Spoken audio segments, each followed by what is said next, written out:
ሊቨርፑል በሞሐመድ ሳላህ የወደፊት ዕጣ ፈንታ ላይ ያለውን አቋም ገለጸ። ሞሐመድ ሳላህ ለ3 ተከታታይ ጨዋታዎች በቀያሪ ወንበር ላይ ከተሰየሙ በኋላ የተፈጠረው ነገር ተጫዋቹን ሲያስቆጣው በጥር የዝውውር መስኮት የመልቀቅ ግምቶችን ፈጥሯል። ነገር ግን ቀዮቹ ተጫዋቹን ለማቆየት ቁርጠኛ ሆነው ቀጥለዋል። ሊቨርፑል ሞሐመድ ሳላህን በጥር የዝውውር መስኮት የመሸጥ ፍላጎት የለውም። ሳላህ አዲስ ኮንትራት ከፈረመ ከ6 ወራት በኋላ አንፊልድን የሚለቅ ከሆነ ብዙ አማራጮች ሊኖሩት ይችላሉ። ሆኖም እንደዛ አትሌቲክስ ዘገባ ከሆነ የሊቨርፑል አቋም እርሱን መሸጥ እንደማይፈልግ እንደሆነ ተዘግቧል። የክለቡ ከፍተኛ ባለስልጣናትም የሳላህ ውል እስከ 2027 ክረምት ድረስ እንደሚያልቅም ጠቁመዋል። እናም በቅርቡ ከቋሚ አሰላለፍ ውጭ የተደረገው በጊዜያዊነት ብቻ እንደሆነም ተናግረዋል።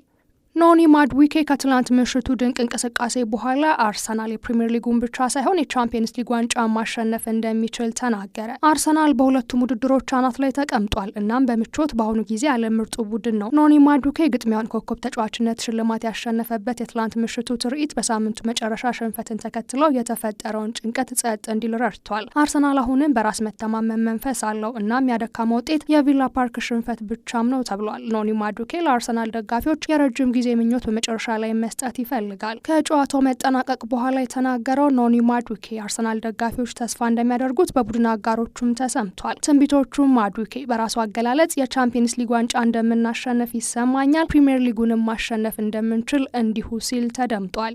ጋብሪኤል ማርቲኔሊ አርሰናል ክለብ ብሩጅን ባሸነፈበት ጨዋታ ላይ ታሪክ ሰርቷል። ብራዚላዊው በ5 ተከታታይ የቻምፒየንስ ሊግ ጨዋታዎች ላይ ጎል ማስቆጠር የቻለ የመጀመሪያ መድፈኞቹ ተጫዋችም ሆኗል። መድፈኞቹ በትላንት ምሽቱ ጨዋታ 3-0 ሲያሸንፉ ኖኒ ማዱዌኬ 2 ጎሎችን ሲያስቆጥር ጋብሪኤል ማርቲኔሊ 1 ጎል አስቆጥሮ በ5 ተከታታይ የቻምፒየንስ ሊግ ጨዋታ ጎል ያስቆጠረ የመጀመሪያው የአርሰናል ተጫዋች እንዲሆን አስችሎታል። ከአትሌቲክ ቢልባኦ፣ ኦሎምፒያኮስ፣ አትሌቲኮ ማድሪድ እና ባየር ሙኒክ ጋር ባደረጉት ጨዋታዎችም እንዲሁ ጎል አስቆጥሯል። እንደ አውሮፓውያኑ በኤፕሪል 2000 ቴሪ ዳንኤል ኦንሪ በ6ኛው የዩኤፋ ዋንጫ ውድድር ላይ ካስቆጠረ በኋላ ማርቲኔሊ በትልቅ የአውሮፓ ውድድር የአንድ ድንቅ ውጤት ያስመዘገበ የመጀመሪያው የመድፈኞቹ ኮከብ ሆኗል። አርሰናል በቤልጅየም ያስመዘገበው ድል በቻምፒየንስ ሊግ የደረጃ ሰንጠረዥ አናት ላይ በ3 ነጥብ ልዩነት እንዲቆይም አስችሎታል።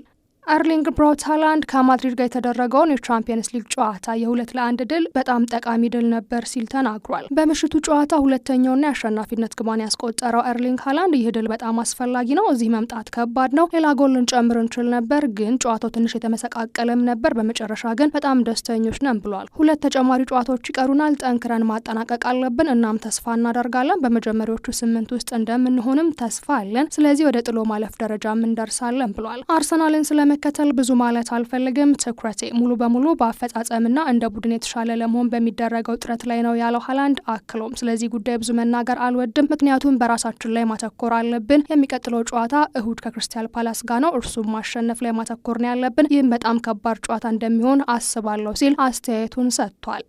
የዩሮፓ ሊግ የ6ኛ ዙር ጨዋታዎች ዛሬ ምሽት ይደረጋሉ። በዩሮፓ ሊግ 6ኛ ዙር መርሃ ግብር ዛሬ ምሽት 18 ጨዋታዎች ሲደረጉ የእንግሊዙ አስቶን ቪላ ምሽት 5 ሰዓት ላይ ከስዊዘርላንዱ ባዚል ጋር ይጫወታል። በተመሳሳይ ኦሎምፒክ ሊዮን ደግሞ ከጎ አሄድ ኤግልስ ጋር ጨዋታውን ያደርጋል። ዛሬ ከሚደረጉ የ6ኛ ዙር የዩሮፓ ሊግ መርሃ ግብሮች መካከል ሴልቲክ ከሮማ፣ ዳይናሞ ዛግሬብ ከሊል፣ ሴልታ ቪጎ ከቦሎኛ፣ ፖርቶ ከማልሞ፣ ያንግ ቦይስ ከሊል፣ ኒስ ከብራግ፣ ፍራይቡርግ ከሳልዝበርግ የሚያደርጉት ጨዋታ ተጠባቂ ነው።